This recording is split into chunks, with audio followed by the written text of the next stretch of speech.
ইসলামের প্রাথমিক যুগে সাহাবীদের আর্থিক সচ্ছলতা ছিল না, তাদের স্বাচ্ছন্দ্য ছিল না আর্থিক, এবং খুব সহজে তারা খাবার দাবার জোগাড় করতেও পারতেন না।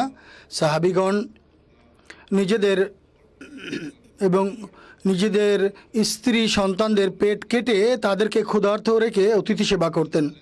এবং এ দৃষ্টিকোণ থেকে সাহাবীদের অতিথি সেবার একটি প্রসিদ্ধ ঘটনা আছে যে একজন সাহাবীর বাড়িতে অতিথি আসেন, মহানবী সাল্লাল্লাহু আলাইহি ওয়াসাল্লাম ওই সাহাবীর সাথে সেই অতিথিদের পাঠিয়েছিলেন, এবং তিনি যখন তার বাড়িতে খোঁজ নেন তখন জানতে পারেন তার স্ত্রী বলেন যে বাড়িতে অল্প একটু খাবার আছে শুধু আমাদের সন্তানদের জন্য, কিন্তু তিনি অতিথিদের খাতিরে সন্তানদেরকে ফুসলিয়ে বা ভুল বুঝিয়ে বা কিছুটা বুঝ দিয়ে তাদেরকে শুইয়ে দেন বা ঘুম পাড়িয়ে দেন আর অতিথিদের বাড়িতে নিয়ে আসেন।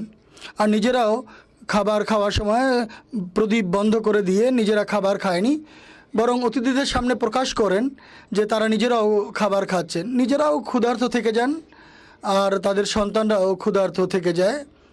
আল্লাহ তাআলা আনন্দিত হয়ে এই কাজটিকে উল্লেখ করেছেন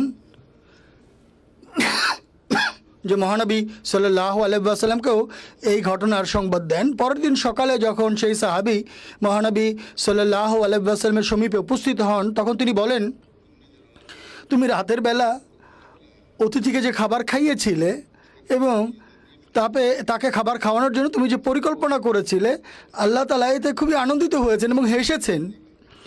এটি হচ্ছে অতিথি সেবার মোকাম বা মর্যাদা বা সম্মান।